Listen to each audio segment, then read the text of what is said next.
বলেছেন যে এটা একটা সুরক্ষা। ইন্না সালাতা তানহা আনিল ফাহশাই ওয়াল মুনকার। নামাজ আপনাকে সব ধরনের লজ্জাহীনতা, অশ্লীল আচরণ এবং সব ধরনের ক্ষতি থেকে রক্ষা করে।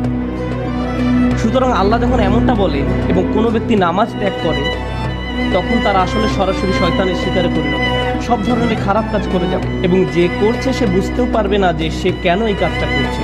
এরপরে এমন মানুষও কিন্তু আছে যারা অত দূর যায়নি, তারা এখনো দিনের উপর অধিষ্ঠিত আছে, তারা এখনো দিনকে ধরে রেখেছে, কিন্তু তারা কোনো মতে ধরে আছে, তারা কোনো ক্রমে জুমার নামাজে আসে, এমনকি সেটাও তার জন্য সংগ্রাম।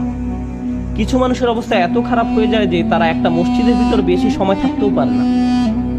নামাজকে আল্লাহ এভাবে বর্ণনা করেছেন যে এটা একটা সুরক্ষা। ইন্না সালাতা তানহা আনিল ফাহশাই ওয়াল মুনকার। নামাজ আপনাকে সব ধরনের লজ্জাহীনতা, অশ্লীল আচরণ এবং সব ধরনের ক্ষতি থেকে রক্ষা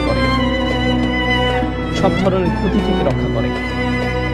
সুতরাং আল্লাহ যখন এমনটা বলে এবং কোনো ব্যক্তি নামাজ ত্যাগ করে, তখন তারা আসলে সরাসরি শয়তানের শিকারে পরিণত হয়, সব ধরনের খারাপ কাজ করে যাবে এবং যে করছে সে বুঝতেও পারবে না যে সে কেন এই কাজটা করছে। এরপরে এমন মানুষও কিন্তু আছে যারা অত দূর যায়নি, তারা এখনো দিনের উপর অধিষ্ঠিত আছে, তারা এখনো দিনকে ধরে রেখেছে, কিন্তু তারা কোনো মতে ধরে আছে, তারা কোনো ক্রমে জুমার নামাজে আসে, এমনকি সেটাও তার জন্য সংগ্রাম। কিছু মানুষের অবস্থা এত খারাপ হয়ে যায় যে তারা একটা মসজিদের ভিতর বেশি সময় থাকতেও পারে না।